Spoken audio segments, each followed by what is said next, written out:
si Secretary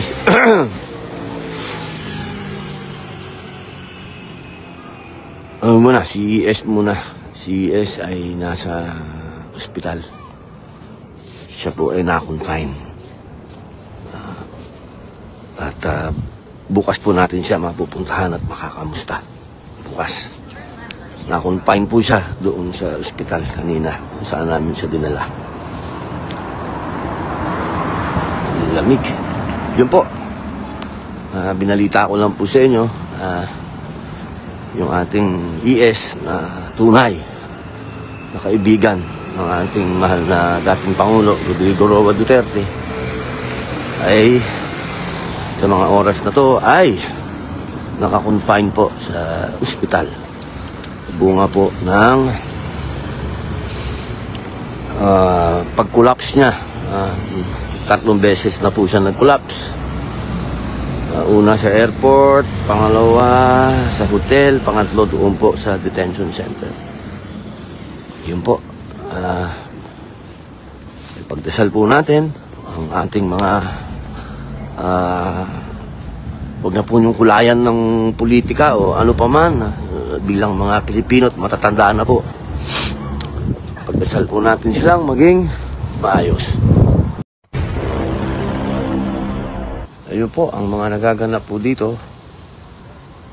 Pagdasal po natin ng mabilis na pag-ayos ng kalusugan po ni ES Salvador Medaldea. Opo. Siyempre po yan po ang best friend ng ating dating Pangulo. Napakahirap po siguro kasi siya po ang nakakakita kay Mayor araw-araw. Siya po ang merong permisong pumasok. Kaya po tayo po yung nakikibalita sa kanya.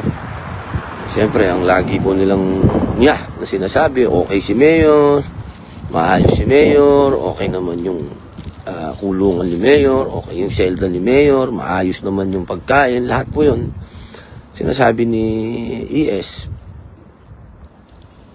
Pero iba naman yung sinasabi ng katawan niya. Medyo, siyempre, emosyonal ho yan.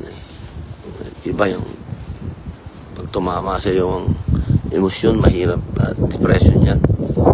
So, kahit anong sabihin po natin ganda ng facility ng detention center na to, bilang isang nakulong po sa New Bilibid Prison, hindi pinag-uusapan po dyan yung sarap. Siyempre, kasama po yun, yung maayos. Maayos. Kung sa maayos, maayos. Opo, pero yung pagkakasadlak, pagkakakulong sa ibang bansa at ganito pa ngayong kahigpit sa isang 80 anyos na matanda na may sakit, siguro po medyo kahit na sinong kaibigan maapektuhan ka. Kaya ganyan po siguro ang nangyari kay ES. Tinamaan na rin ng siyempre yung nangyari kay Mayor.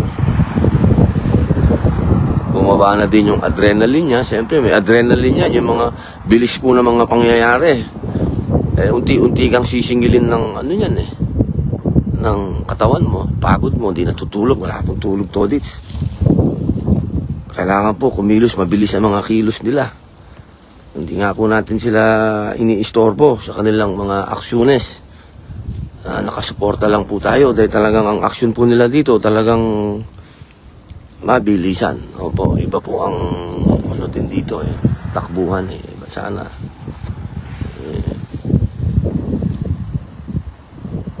mabuti na si ES. Umalis naman po ako doon. Siya po yung nagpapahinga.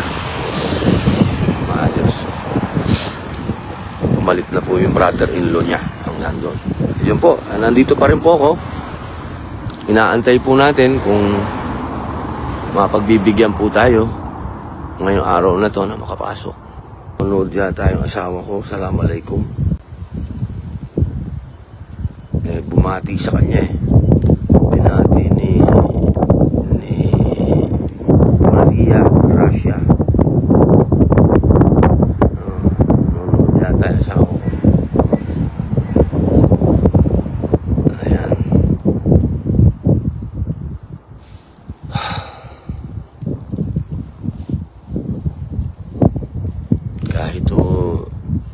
alas 12:20 na ngayon dito, malamig. Kaya nandito po tayo sa tapat ng araw para mabawas-bawasan.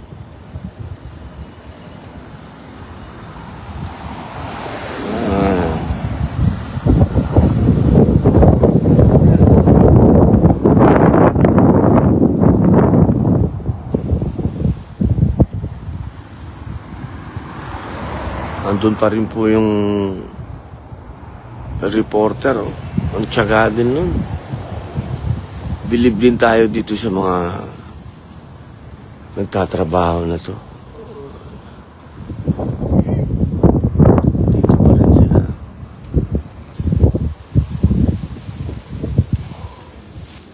Ayun po, mga mahal kong kababayan. Yan po ang mga ganap. Nag-aantay pa rin po tayo dito. Babalik na lang po tayo kung meron po mga bagong ganap. Ngayon po, huwag po tayong tumigil na manalangin, maging kalmado, huwag po tayong pabigla-bigla, huwag pong gulo. Hindi po nang kailangan ng bayan natin ng gulo, sobra na pong magulo. Sa ngayon po ay maibalik natin ang ating dating Pangulo Rodrigo Roa Duterte sa Pilipinas para maging matahimik po ang ating bayan. Napakahalaga po niyan. Pagdasal po tayo, makiusap po tayo. Kung nais nila litisin yung ating dating Pangulo, gawin nila sa Pilipinas. Huwag po dito. At napakahirap po ng sitwasyon.